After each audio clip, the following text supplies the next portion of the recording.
2 chapters today. I loaded 3. I don't know why. Optimistic, I guess. I don't know. Or do 2 though.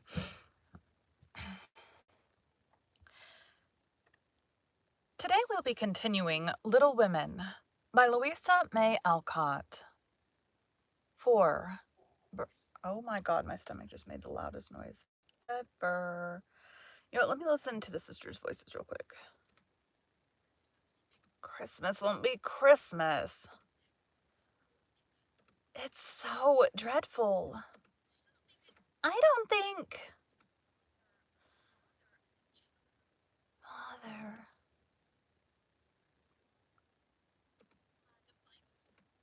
Glad to find you so. Don't mind me. Hannah doesn't talk much, I don't think, so we won't review hers.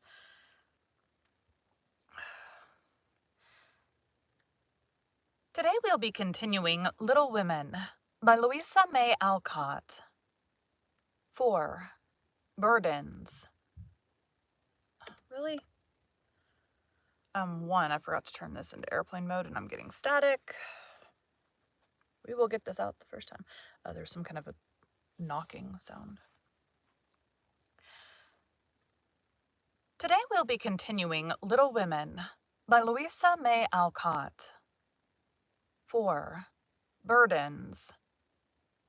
Oh dear, how hard it does seem to take up our packs and go on, sighed Meg the morning after the party. For now the holidays were over, the week of merrymaking did not fit her for going on easily with the task she never liked. I wish it was Christmas or New Year all the time. Wouldn't it be fun? Answered Jo, yawning dismally. We shouldn't enjoy ourselves half so much as we do now. But it does seem so nice to have little suppers and bouquets and go to parties and drive home and read and rest and not work. It's like other people, you know, and I always envy girls who do such things. I'm so fond of luxury, said Meg, trying to decide which of 2 shabby gowns was the least shabby. Well, we can't have it, so don't...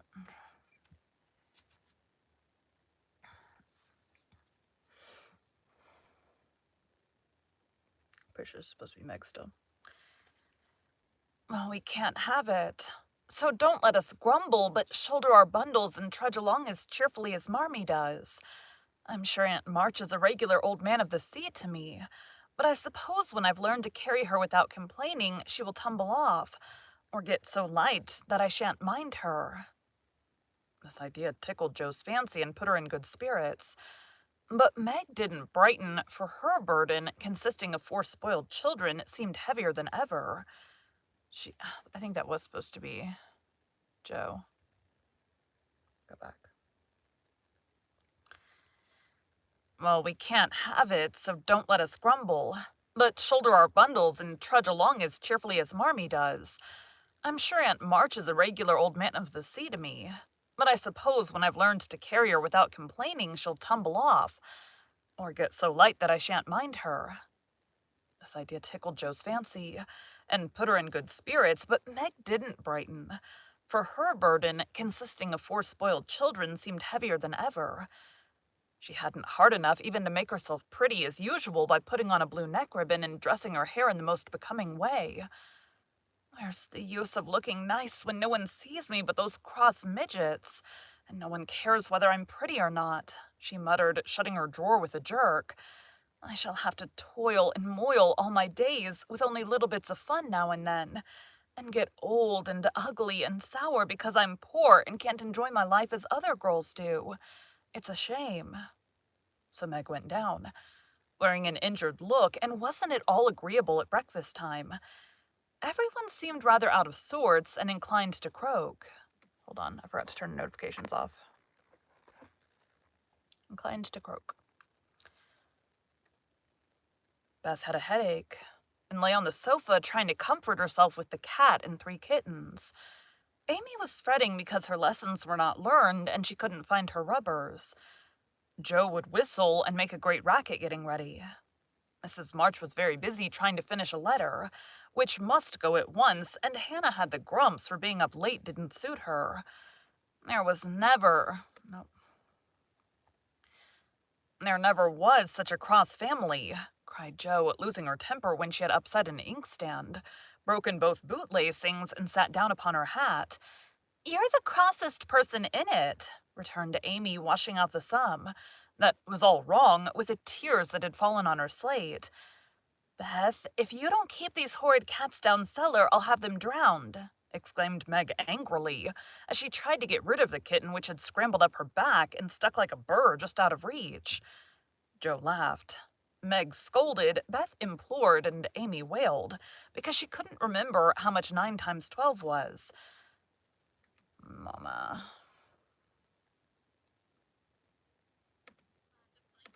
Glad. Girls, do be quiet 1 minute. I must get this off by the early mail, and you drive me distracted with your worry, cried Mrs. March, crossing out the third spoiled sentence in her letter. There was a momentary lull, broken by Hannah, who stalked in, laid 2 hot turnovers on the table, and stalked out again. These turnovers were an institution, and the girls called them muffs, for they had no others and found the hot pies very comforting to their hands on cold mornings. Hannah never forgot to make them, no matter how busy or grumpy she might be, for the walk was long and bleak. The poor things got no other lunch and were seldom home before 2. Cuddle your cats and get over your headache, Bethy. Goodbye, Marmee. We are a set of rascals this morning, but we'll come home regular angels. Now then, Meg, and Jo tramped away, feeling that the pilgrims were not setting out as they ought to do. They always looked back before turning the corner, for their mother was always at the window to nod and smile and wave her hand to them. Somehow it seemed as if they couldn't have got through the day without that, for whatever their mood might be, the last glimpse of that motherly face was sure to affect them like sunshine. If Marmee shook her fist instead of kissing her hand to us, it would serve us right, for more ungrateful wretches than we are never seen.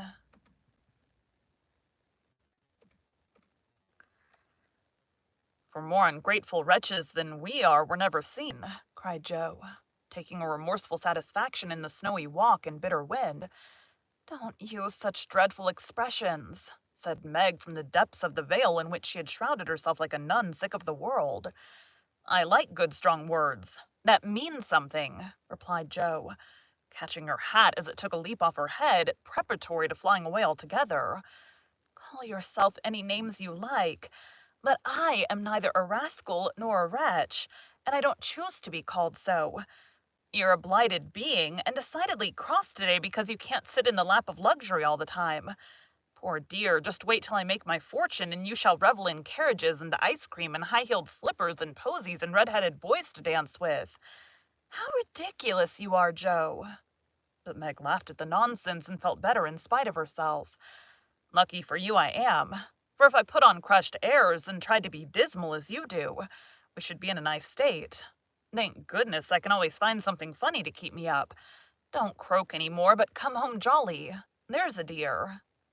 Jo gave her sister an encouraging pat on the shoulder as they parted for the day, each going a different way, each hugging her little warm turnover, and each trying to be cheerful in spite of wintry weather, hard work, and the unsatisfied desires of pleasure-loving youth.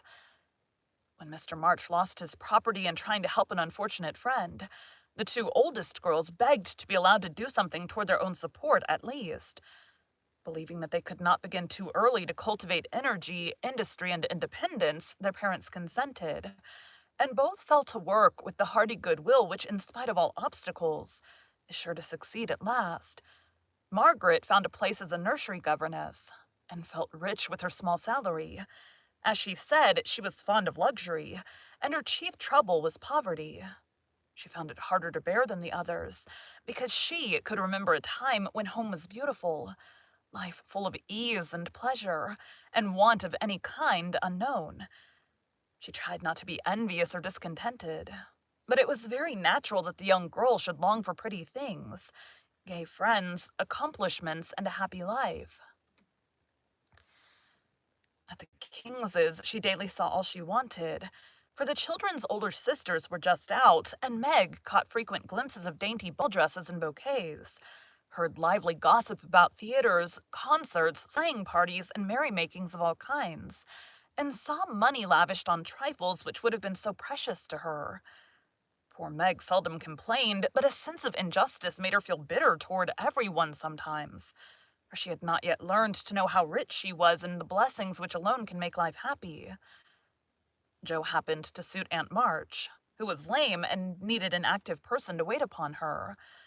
The childless old lady had offered to adopt one of the girls when the troubles came, and was much offended because her offer was declined. Other friends told the Marches that they had lost all chance of being remembered in the rich old lady's will, but the unworldly Marches only said, "We can't give up our girls for a dozen fortunes. Rich or poor, we will keep together and be happy in one another." The old lady wouldn't speak to them for a time.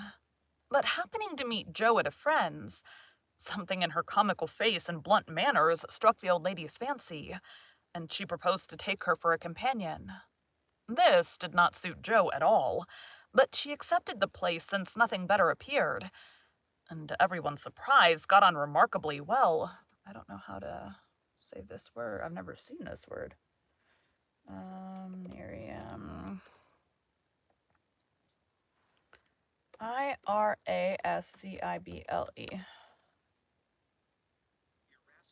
Irascible. Never seen that word before. And to everyone's surprise, got on remarkably well with her irascible relative. There was an occasional tempest, and once Jo had marched home, declaring she couldn't bear it any longer. But Aunt March always cleared up quickly, and sent her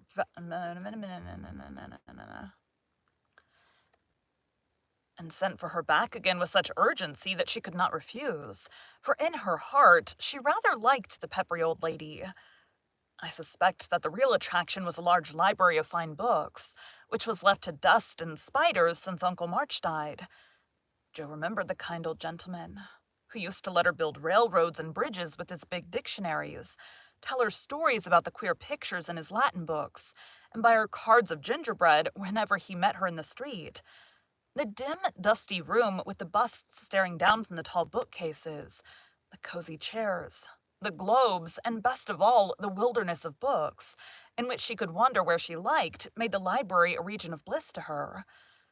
The moment Aunt March took her nap or was busy with company, Jo hurried to this quiet place, and curling herself up in the easy chair devoured poetry, romance, history, travels, and pictures, like a regular bookworm. But like all happiness, it did not last long, for as sure as she had just reached the heart of the story, the sweetest verse of the song, or the most perilous adventure of her traveler, a shrill voice called, "Josephine."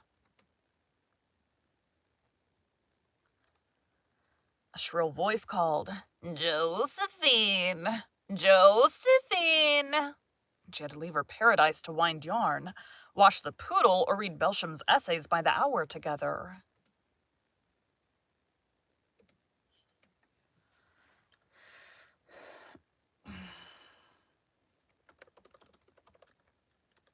Save that voice for the end. Together. Jo's ambition was to do. Damn it!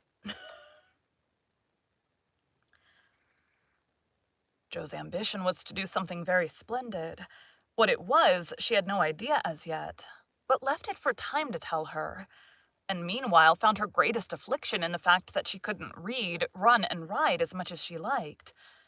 A quick temper, sharp tongue, and restless spirit were always getting her into scrapes, and her life was a series of ups and downs which were both comic and pathetic.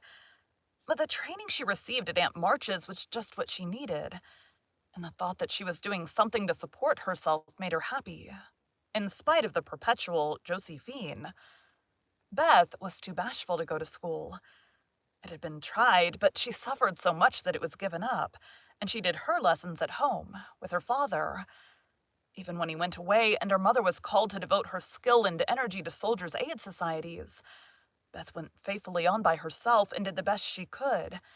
She was a housewifely little creature, and helped Hannah keep home neat and comfortable for the workers, never thinking of any reward but to be loved. Long, quiet days she spent, not lonely nor idle, for her little world was peopled with imaginary friends, and she was by nature a busy bee. There were 6 dolls to be taken up and dressed every morning, for Beth was a child still and loved her pets as well as ever. Not one whole or handsome one among them. All were outcasts till Beth took them in, for when her sisters outgrew these idols they passed to her, because Amy would have nothing old or ugly. Beth cherished them all the more tenderly for that very reason, and set up a hospital for infirm dolls. No pins were ever stuck into their cotton vitals. No harsh words or blows were ever given them. No neglect ever saddened the heart of the most repulsive. But all were fed and clothed, nursed and caressed, with an affection which never failed. One forlorn fragment of dollanity had belonged to Jo, and having led a tempestuous life, was left a wreck in the rag-bag, from which dreary poorhouse it was rescued by Beth, and taken to her refuge. Having no top to its head, she tied on a neat little cap, and as both arms and legs were gone, she hid these deficiencies by folding it in a blanket, and devoting her best bed to this chronic invalid. If anyone had known the care lavished on that dolly, I think it would have touched their hearts, even while they laughed. She brought it bits of bouquets, she read to it, took it out to breathe the air. Hidden under her coat, she sung it lullabies, and never went to bed without kissing its sturdy face, and whispering tenderly, "I hope you'll have a good night. I hope you'll have a good night, my poor dear." Beth had her troubles as well as the others, and not being an angel but a very human little girl, she often wept a little weep, as Jo said, because she couldn't take music lessons and have a fine piano. She loved music so dearly, tried so hard to learn, and practiced away so patiently at the jingling old instrument, that it did seem as if someone, not to hint Aunt March, ought to help her. Nobody did, however, and nobody saw Beth wipe the tears off the yellow keys that wouldn't keep in tune when she was all alone. She sang like a little lark about her work, never was too tired to play for Marmee and the girls, and day after day said hopefully to herself, "I know I'll get my music sometime, if I'm good." There are many Beths in the world, shy and quiet, sitting in corners till needed, and living for others so cheerfully that no one sees the sacrifices till the little cricket on the hearth stops chirping, and the sweet, sunshiny presence vanishes, leaving silence and shadow behind. If anybody had asked Amy what the greatest trial of her life was, she would have answered at once, "My nose." When she was a baby, Jo had accidentally dropped her into the coal hod, and Amy insisted that the fall had ruined her nose forever. It was not big, nor red like poor Patria's. It was only rather flat, and all the pinching in the world could not give it an aristocratic point. No one minded it but herself, and it was doing its best to grow, but Amy felt deeply the want of a Grecian nose, and drew whole sheets of handsome ones to console herself. Little Raphael, as her sisters called her, had a decided talent for drawing, and was never so happy as when copying flowers, designing fairies, or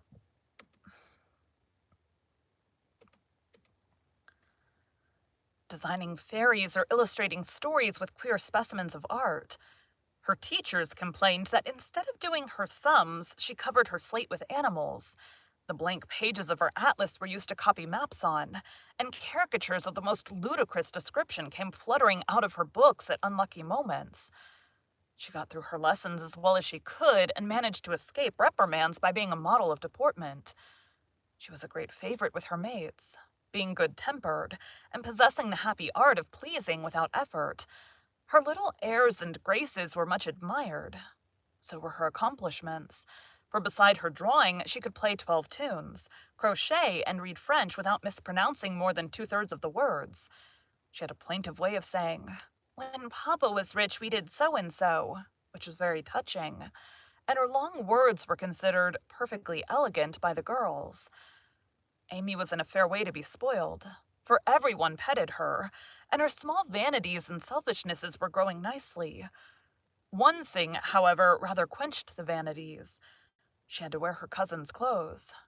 Now, Florence's mama hadn't a particle of taste, and Amy suffered deeply at having to wear a red instead of a blue bonnet, unbecoming gowns, and fussy aprons that did not fit. Everything was good, well made, and little worn, but Amy's artistic eyes were much afflicted, especially this winter, when her school dress was a dull purple with yellow dots and no trimming. "My only comfort," she said to Meg with tears in her eyes, "is that Mother don't take tucks in my dresses whenever I'm naughty as Maria Parks's mother does. My dear, it's really dreadful. For sometimes she's so bad her frock is up to her knees, and she can't come to school. When I think of this degradation, I feel that I can bear even my flat nose and purple gown with yellow skyrockets on it."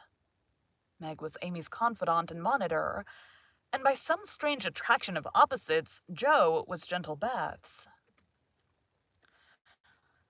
To Jo alone did the shy child tell her thoughts, and over her big harum-scarum sister, Beth unconsciously exercised more influence than anyone in the family. The two older girls were a great deal to one another, but each took one of the younger into her keeping and watched over her in her own way. Playing mother, they called it, and put their sisters in the places of discarded dolls with the maternal instinct of Little Women. "Has anybody got anything to tell? It's been such a dismal day, I'm really dying for some amusement," said Meg, as they sat sewing together that evening. "I had a queer time with Aunt today, and as I got the best of it, I'll tell you about it," began Jo, who dearly loved to tell stories. "I was reading that everlasting Belsham and droning away as I always do. For Aunt soon drops off, and then I take out some nice book and read like fury till she wakes up. I actually made myself sleepy.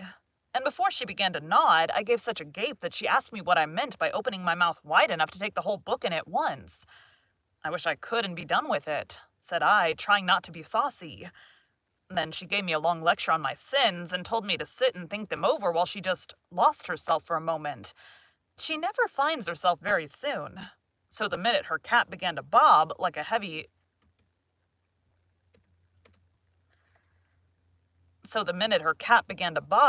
top-heavy dahlia, I whipped the Vicar of Wakefield out of my pocket and read away with one eye on him and one on Aunt. I just got to where they all tumbled into the water when I forgot and laughed out loud.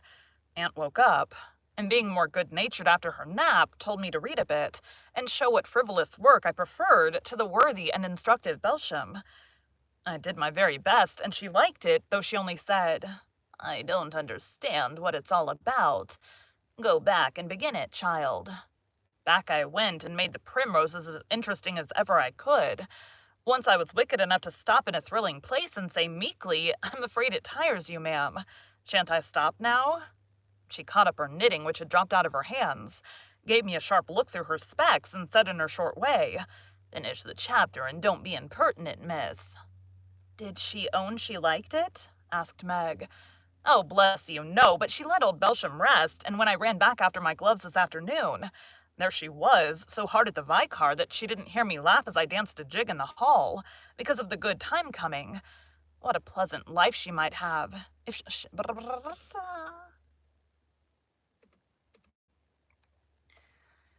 What a pleasant life she might have if she only chose. I don't envy her much in spite of her money. For after all, rich people have about as many worries as poor ones, I think," added Jo. "That reminds me," said Meg, "that I've got something to tell. It isn't funny like Jo's story, but I thought about it a good deal as I came home. At the King's today I found everybody in a flurry, and one of the children said that her oldest brother had done something dreadful, and Papa had sent him away. I heard Mrs. King crying, and Mr. King talking very loud, and Grace and Ellen turned away their faces when they passed me, so I shouldn't see how red their eyes were. I didn't ask any questions, of course, but I felt so sorry for them, and was rather glad I hadn't any wild brothers to do wicked things and disgrace the family. I think being disgraced in school is a great deal tryinger than anything bad boys can do," said Amy, shaking her head as if her experience of life had been a deep one. "Susie Perkins came to school today with a lovely red carnelian ring. I wanted it dreadfully and wished I was with..." I wanted it dreadfully and wished I was her with all my might. Well, she drew a picture of Mr. Davis with a monstrous nose and a hump and the words, "Young ladies, my eye is upon you," coming out of his mouth in a balloon thing. We were laughing over it when all of a sudden his eye was on us, and he ordered Susie to bring up her slate. She was paralyzed with fright. But she went, and oh, what do you think he did? He took her by the ear. The ear! Just fancy how horrid! And led her to the recitation platform, and made her stand there half an hour holding that slate so everyone could see. Didn't the girls laugh at the picture? Asked Joe, who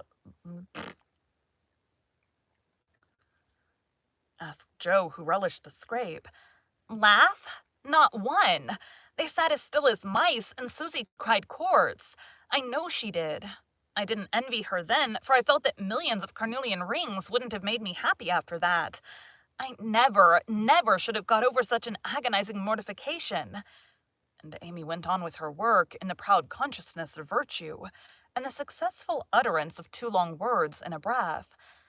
I saw something that I liked this morning, and I meant to tell it at dinner, but I forgot, said Beth, putting Joe's topsy-turvy basket in order as she talked.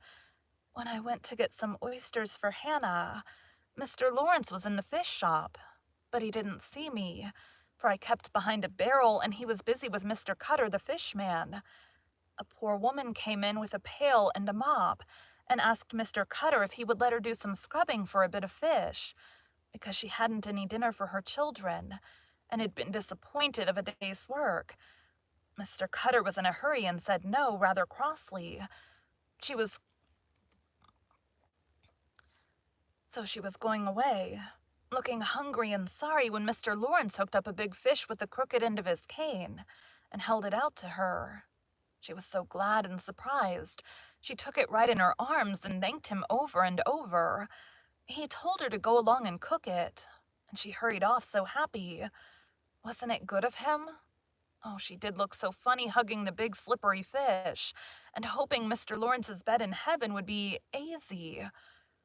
When they had laughed at Beth's story, they asked their mother for one, and after a moment's thought, she said soberly, "As I sat cutting out blue flannel jackets today at the rooms, I felt very anxious about Father and thought how lonely and helpless we should be if anything happened to him. It was not a wise thing to do, but I kept on worrying till an old man came in with an order for some clothes. He sat down near me and I began to talk to him, for he looked poor and tired and anxious. 'Have you sons in the army?' I asked, for the note he brought was not to me. 'Yes, ma'am, I had 4, but 2 were killed. One is a prisoner, and I'm going to the other, who is very sick in a Washington hospital,' he answered quietly. 'You've done a great deal for your country, sir,' I said, feeling respect now instead of pity. 'Not a mite more than I ought, ma'am. I'd go myself if I was any use. As I ain't, I give my boys and give 'em free.'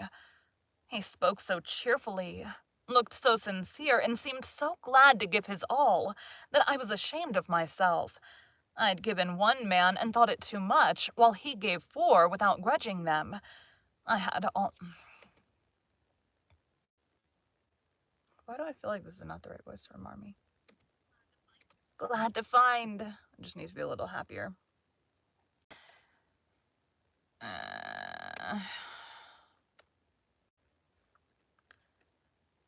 I had all my girls to comfort me at home, and his last son was waiting miles away to say goodbye to him, perhaps.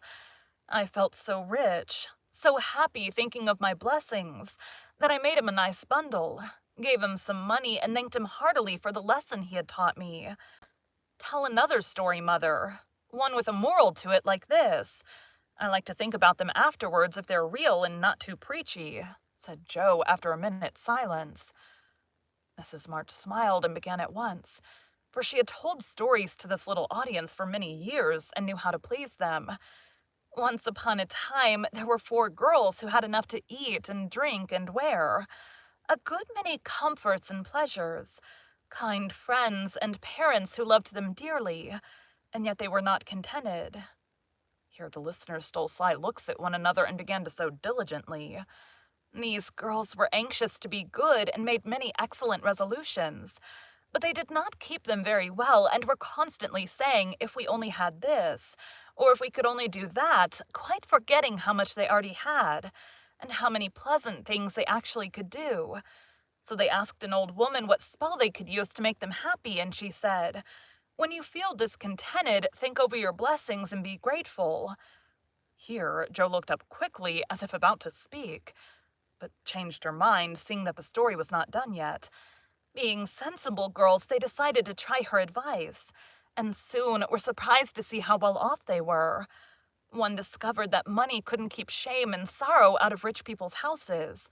Another that though she was poor, she was a great deal happier with her youth, health, and good spirits than a certain fretful, feeble old lady who couldn't enjoy her comforts. A third, that disagreeable as it was to help get dinner, it was harder still to have to go begging for it. And the fourth, that even carnelian rings were not so valuable as good behavior. So they agreed to stop complaining to enjoy the blessings already possessed, and try to deserve them lest they should be taken away entirely, instead of increased. And I believe they were never disappointed, or sorry that they took the old woman's advice. Now, Marmee, that is very cunning of you to turn our own stories against us, and give us a sermon instead of a romance, cried Meg.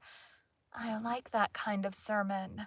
It's the sort Father used to tell us, said Beth thoughtfully, putting the needle straight on Joe's cushion. I don't complain near as much as the others do, and I shall be more careful than ever now, for I've had warning from Susie's downfall, said Amy morally. We needed that lesson, and we won't forget it. If we do, you just say to us as old Chloe,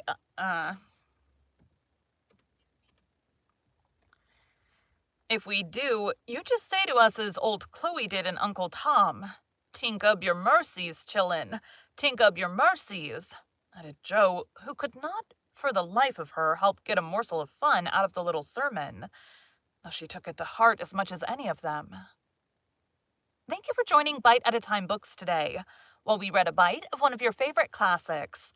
Again, my name is Bree Carlile, and I hope you come back tomorrow for the next bite of Little Women. All right, got time for one more. Thanks.